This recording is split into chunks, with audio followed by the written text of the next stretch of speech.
I'm going to introduce our next speaker, and that is SHEILA NEWMAN. And SHEILA is an evolutionary sociologist, writer, editor, author, specialising in population and housing systems, energy and environmental policies and political systems in Australia and France.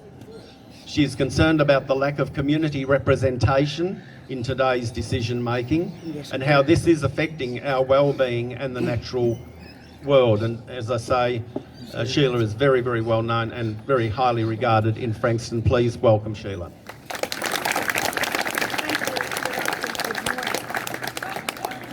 Can't hear. All right. That's it. Okay. That's it. All right. This is not development. This is exploitation.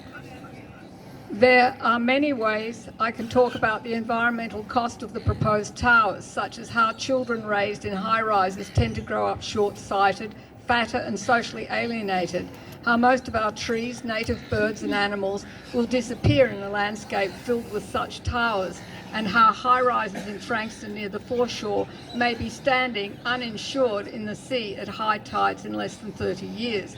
I have, however, decided to talk about how they drive and profit from our social and political alienation. I could have sworn I was speaking very loudly. You're yelling at me.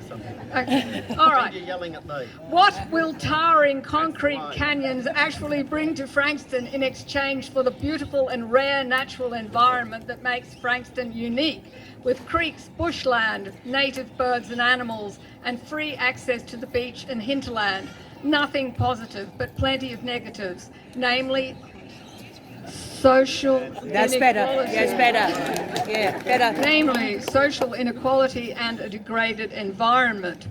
High-rise towers worsen the divide between rich and poor because they increase the cost of land for everyone, whilst making a very small number of developers and investors rich simply through subdividing and building upwards. They don't solve housing unaffordability because they depend on constant mass migration to increase demand for land and to inflate prices and investment in housing. In the past decade, 93% of Australia's income growth was concentrated within 10% of the population, with only 7% going to the rest of us. Welcome to the houses and holes economy. Yeah. When land prices go up, so does the cost of everything that depends on land: housing, rent, power, water, food, etc. The fact that the state and federal government are pushing high rises and population growth on us is a clear sign that they are not on our side, nor on the side of democracy. We have not been adequately consulted or educated about this. Australians, by having small families, have shown they want to keep the space and freedom they are losing. A proposed 16-storey apartment tower, which plans on 188 apartments, would mean something like 560 new residents for Frankston and a multiplication of perhaps 47 in the value of the land. The Valuer General calculates property values basically on their resale value. Obviously, the resale value of properties next to the towers will go up exponentially. Will the rates on those properties go up exponentially too, maybe to hundreds of thousands per annum? No. Every property in the municipality's rates will go up. This is because rates are calculated on the average of property values across a whole municipality. Rates will rise all over the municipality because the more high rises in a municipality, the higher the average property values and the higher the rates. Rents will follow rates and profit margins for ordinary business will shrink because of the rent, which has to be deducted from profits. It has to be deducted from profits. And that's one reason that Australia does not compete well overseas in manufacturing. Land values will be inflated with every extra story. The next development will have to be higher in order to make a profit on those inflated prices, and the cost of land will rise again. People will have to either move into apartments or move away because single dwellings will become unaffordable, as in Hong Kong, where people rent cages in crowded rooms.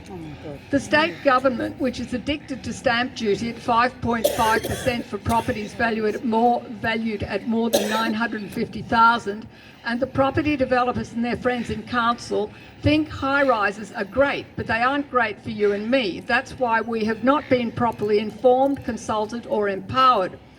The scale of one Frankston resident and voter against the massive towers demonstrates the scale of our problem. These multiplications in scale and number do not just mean new higher costs nor massive populations. They also illustrate our personal smallness in relation to the political and financial forces marshalled against us, and our disorganisation in the face of the highly organised people able to profit from forcing overdevelopment on us. The human scale next to the multi-storey tower scale also demonstrates our distance from power. The forces that deploy towers in Frankston are international and national, well organised and facilitated at federal and state government level. With the ever-shrinking power of local government, since councils were amalgamated and state-appointed CEOs began to manage councils, some local councillors, not Glenn, have become a vehicle for state power influence. Their power only lies in pleasing the developers and financiers who want big towers and big populations in Frankston and big profits for themselves, and who now run planning and environment and the main political parties in Victoria and the rest of Australia. The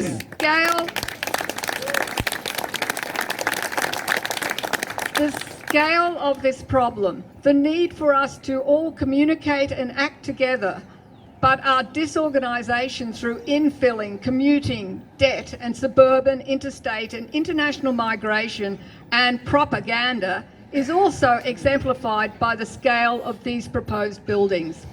This powerlessness, as we are kept in the dark and manipulated by distant forces, is at the roots of widespread depression in all sectors of the population. To combat this depression, we need to engage with each other against this problem. School teachers and children, hospital workers, shopkeepers, industry and farmers, everyone who lives in this region need to see the importance of resisting these trends and lending their weight to fight back for representation at local and state level. We need to educate ourselves, since the mass media won't. We need to engage with our unrepresentative councillors and politicians and to join and support the groups here that are fighting these overdevelopment and overpopulation projects. You might also consider joining the Victorian Ratepayers Association and keeping up to date with Kelvin Thompson's Planning Democracy. It's a David and Goliath situation. How did David win? Well, he aimed his small weapon carefully to maximise the damage. We, many, need to aim our objections at those few who profit from sidelining us politically.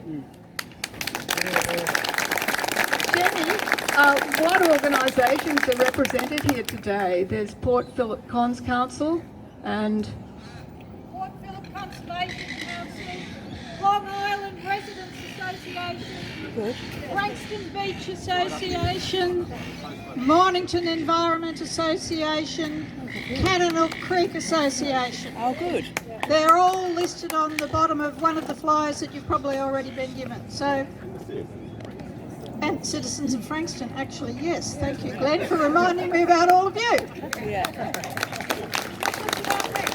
Thanks so much for that. Thank you, Sheila. Where's my gun? This is why I'm not allowed to have a gun.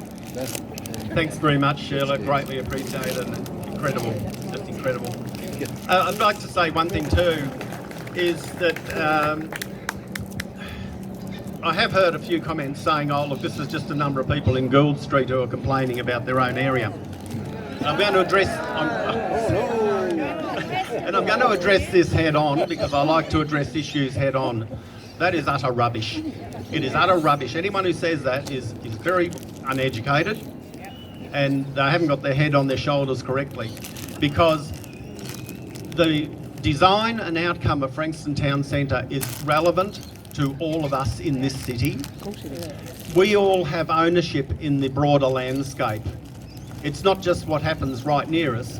If there's a big structure that's really totally out of context, it is sinfully ugly.